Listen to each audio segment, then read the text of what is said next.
You have never met anyone by accident. Whatever you carry inside, the wounds not yet spoken, the questions not yet answered, the versions of yourself still waiting to be met, all of it shapes the encounters you draw into your life. This is not a comforting idea designed to soften reality. It is what Carl Jung might describe as the law of resonance in motion. You tend to attract what aligns with your inner state, not necessarily what you consciously want, but what you are at the level most of us rarely examine. Even the relationships that feel the most disorienting, the ones that shake your sense of self, often appear to carry messages, the kind the ego tends to resist, but the deeper self may need to hear. Jung believed that the most significant encounters are not arranged by logic or planning, but by something operating at a level beneath ordinary awareness. Long before two people consciously recognize each other, something in them may already be in motion toward each other. So what might your relationships be showing you about yourself?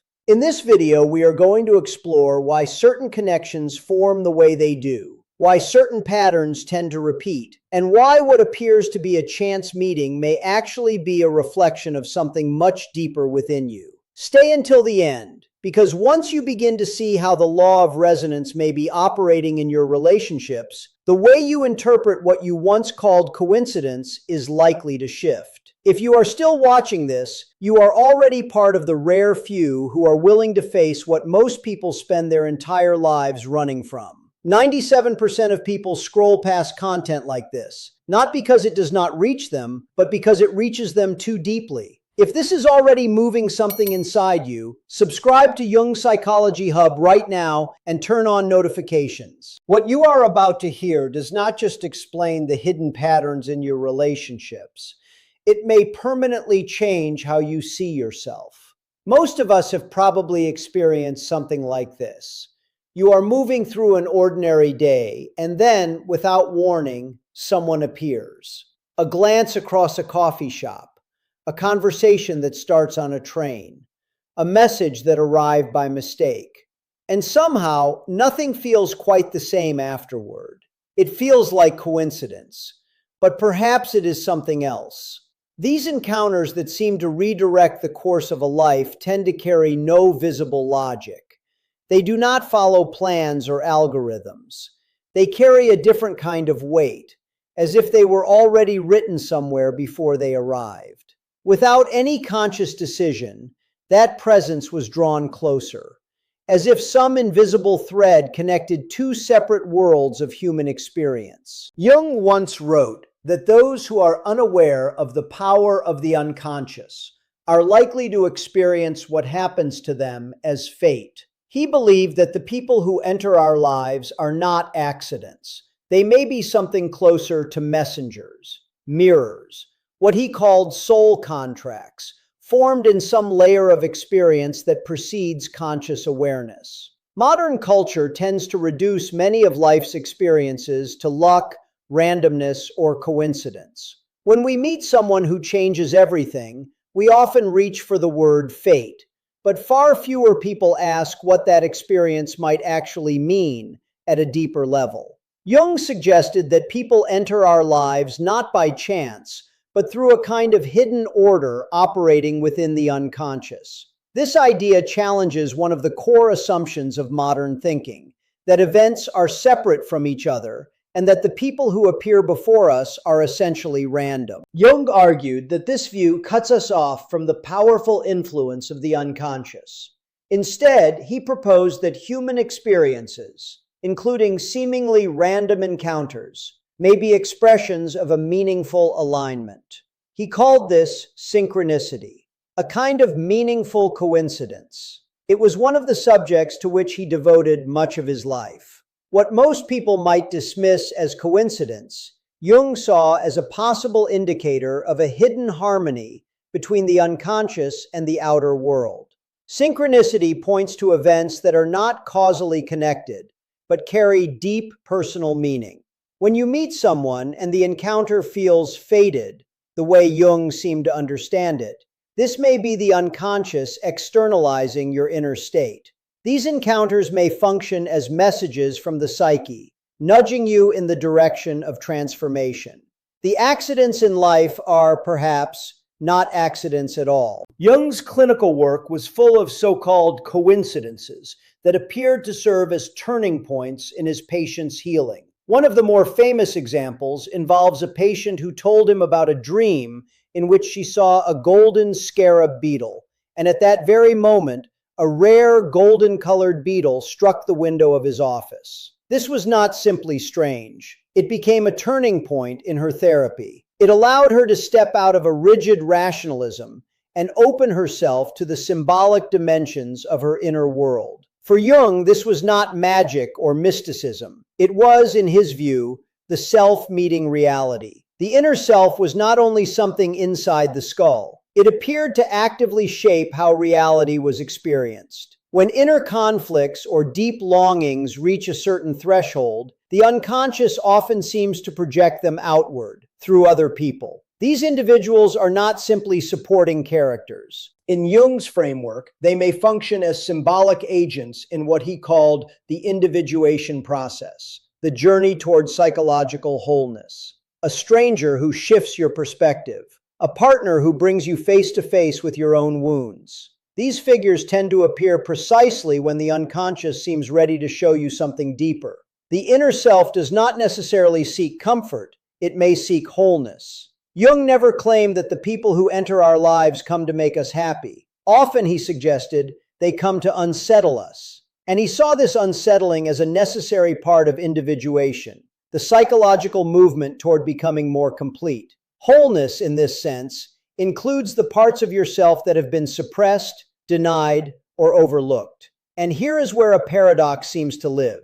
The people who trigger you most intensely may often be the ones carrying something important for your growth. They may reflect unconscious contents that you are now, in some sense, ready to face. Someone might feel as though they hurt you, but from a deeper psychological perspective, they may simply have brought an unhealed wound closer to the surface. These people do not enter your life randomly. They tend to appear at precisely the moment you have become, psychologically speaking, ready to encounter your shadows, your unresolved patterns, the things you have been projecting outward.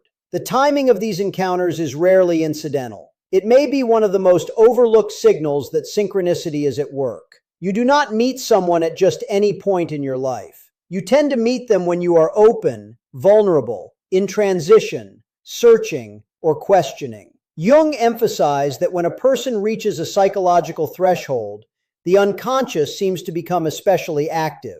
During these periods, symbolic figures and archetypes begin to emerge in dreams, in visions, and yes, in other people. Have you ever noticed that after an intense loss, a major upheaval, or a period of genuine searching, someone appears in your life who seems to mirror exactly what you are carrying inside, whether that is chaos or something that feels like hope? That may not be coincidence. It may be what Jung described as the unconscious calling you to integrate the experience more fully. People tend to appear at the turning points of your psychological journey. They may become catalysts for breakdown or transformation. Either way, there seems to be a purpose in their arrival. The people in our lives may function as mirrors. According to Jung, the psyche does not only want to be known, it appears to want to be seen, and it often uses other people to accomplish this. We seem drawn to those who reflect something back to us, something we long for, something we fear, something in us that is asking to be healed. These apparently accidental connections may not be accidental at all. Have you ever found yourself repeatedly drawn to emotionally unavailable partners? Or noticed that you keep encountering people who seem to carry certain patterns that feel strangely familiar? From a Jungian perspective, these are not simply bad luck. They may be mirrors, physical expressions of unresolved unconscious material. You project onto them what you carry within you, and often, a series of experiences with these mirrors is what it takes before a person can begin to recognize the pattern.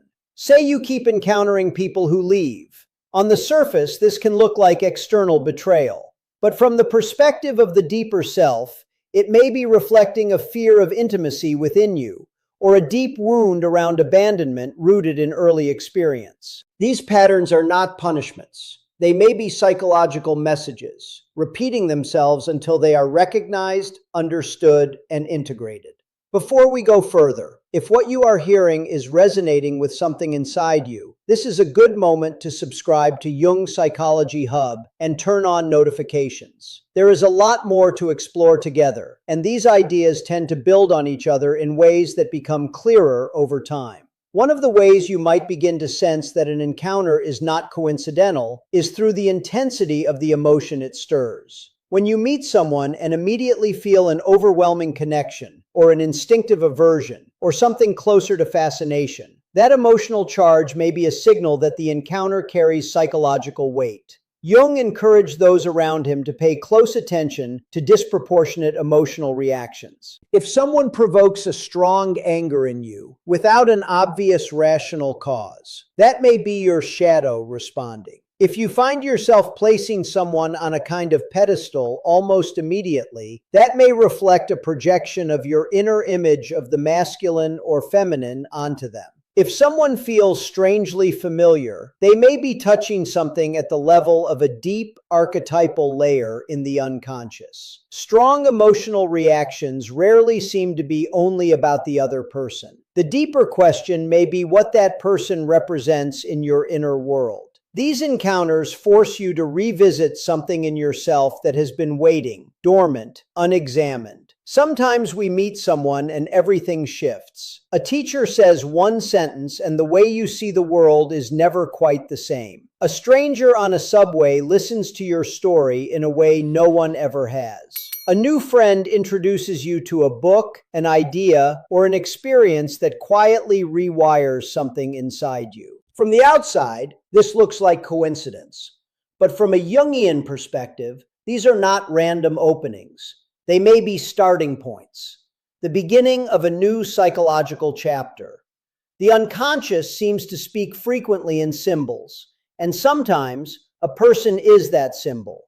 You do not always need a dream to encounter your shadow. Sometimes it arrives wearing a face.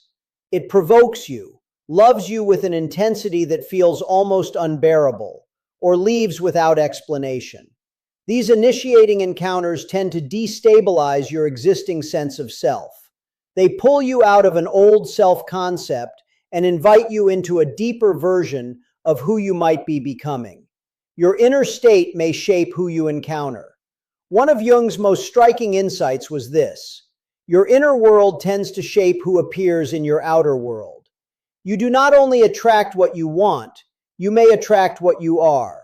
And this includes both your conscious self and the parts of you that operate beneath awareness. If you carry an unresolved wound, you might encounter someone who activates it, not to punish you, but perhaps to make that wound visible. If you carry a hidden fear of being truly seen, you might encounter someone who withdraws, reflecting that fear back to you. If you are in the process of learning to value yourself, you might encounter people who test your boundaries, not as obstacles, but as what Jung might call psychic synchronizations, a meeting point between the lesson your soul seems to be working through and another person's capacity to mirror it. Sometimes that person may not even be consciously aware of the role they are playing. They might resist the connection entirely or disappear without warning. In Jungian psychology, the symbolic role of those who appear before us is rarely about intention. It tends to be about timing and resonance. In Jungian psychology, people are rarely just people. They often seem to carry archetypal energy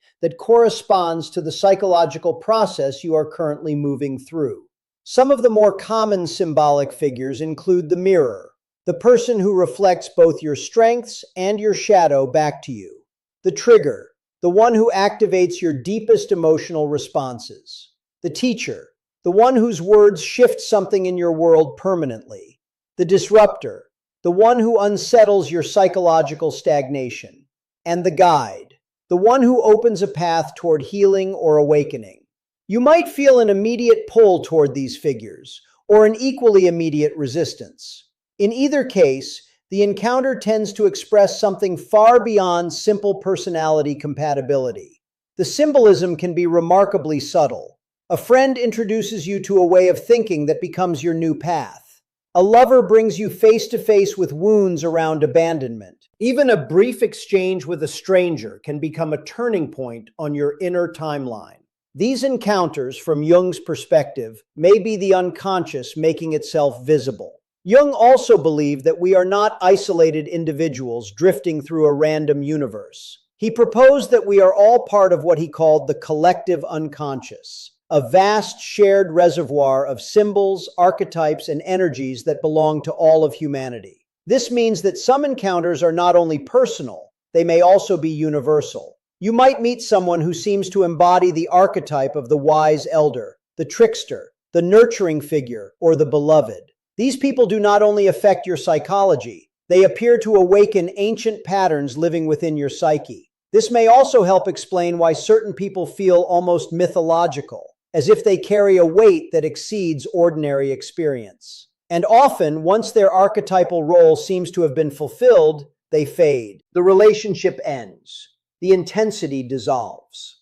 This may be what it looks like when a soul-level purpose completes itself. When a lesson is complete, people tend to leave. One of the more difficult truths in Jungian thought is this: people often move out of your life when their symbolic role has been fulfilled. We tend to hold on to people because of what they awaken in us. But from the perspective of the deeper self, their work may be done. You might want the relationship to continue, but perhaps your unconscious no longer needs the lesson that person was offering. And so they fade, drift away, or leave in ways that can feel dramatic or confusing. The ego resists this.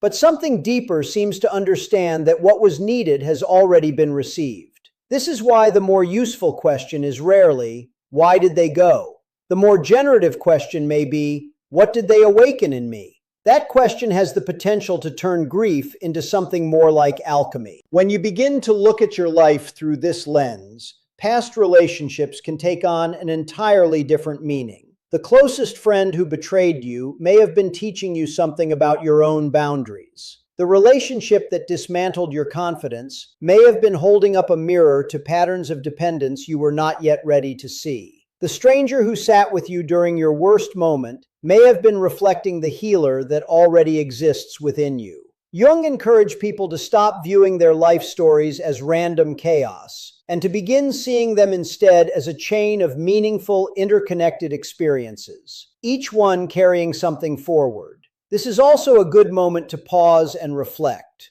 If you have been watching Jung's Psychology Hub for a while, you already know that these ideas are not meant to stay abstract. They are meant to be felt, examined, applied. Drop a comment below, and if you want to go a little deeper with this, try leaving a number that feels significant to you right now.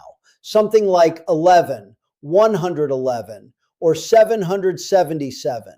Numbers that appear repeatedly in your life often carry a kind of personal resonance.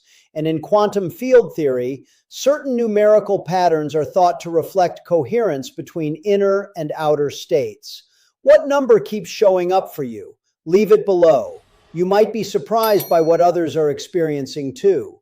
Not every relationship arrives to complete you. Some seem to come simply to remind you that you were never incomplete to begin with. These connections are not built on lack, they are built on presence. They do not feed fantasies or fill gaps. They simply exist alongside you. And even that, just that, can carry a profound kind of healing. The relationships that heal are not necessarily the most intense or the most romantic. They tend to be the ones where you can simply be yourself, where you are not performing, where you are genuinely heard, where your silence is respected and your broken places are not treated as problems to be fixed. In these relationships, the other person does not try to correct you. They walk beside you. They remain present while you are in the process of rebuilding yourself. This kind of connection tends to awaken what Jung called the healer archetype, that inner figure who listens without judgment, accepts without trying to reshape, and can be present with your pain without needing to make it disappear. Being with someone like this can feel like finally landing somewhere you are allowed to breathe. But even these relationships can become challenging at times. Because genuine healing does not always come from comfort. It tends to come from authentic presence. Sometimes the person across from you shows you how far you have drifted from yourself. They touch the places you have been hiding, not to cause harm, but to make them visible. And when that exposure is held with care, something fragmented can begin to reorganize itself. We often wait for someone else to fill what feels missing. But in truly healing relationships, there is no promise of completion. There is reflection, there is support, there is honesty. And this, though it may feel less dramatic, tends to be considerably more powerful because it gives back the inner strength that need-based relationships can quietly drain away. Healing love does not promise to rescue you. It tends to remind you that you are capable of rebuilding yourself. It strengthens you, not to carry you, but so that you can move forward with greater awareness. It holds your hand without holding you back. These kinds of relationships do not need to last forever. Some arrive like a season, warming something inside you, helping something bloom, and then moving on. But what they leave behind tends to remain, because they show you in practice that deep connection is possible without the loss of yourself. They come not to fill a gap, but to remind you of something you already had, something you had simply forgotten. And with that remembering, something like healing begins to move quietly through you, not through dependency, simply through presence. Every connection awakens something in you, a dormant capacity, a forgotten wound, a role you had never tried. Because the person across from you is not only a person, they are also the one who stirs an archetype to life.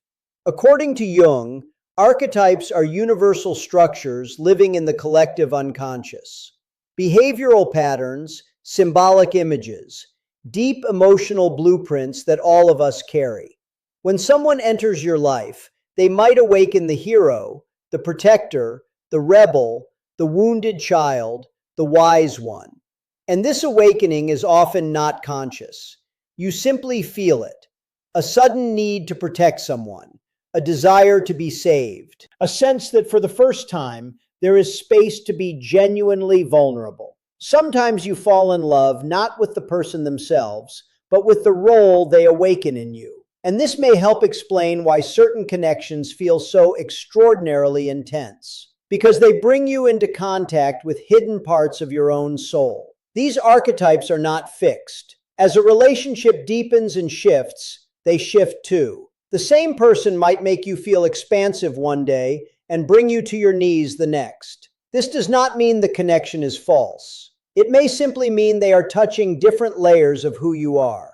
The person is the spark, but the fire is yours. You have never met anyone by accident. Every person has been, in some sense, a bridge between who you are and who you might yet become. Every story left a mark, not a wound, but a map. And as you look back at all of it now, perhaps you can say, with something quieter than certainty, something closer to recognition, that it was worth it. Because in the end, every encounter was exactly what it needed to be. A door opening toward yourself. If this has stirred something in you, subscribe to Jung Psychology Hub and turn on notifications so you do not miss what comes next. And leave your number in the comments, the one that keeps appearing in your life. 11, 33, 444, 1111. Whatever it is, leave it below. We will see you in the next video.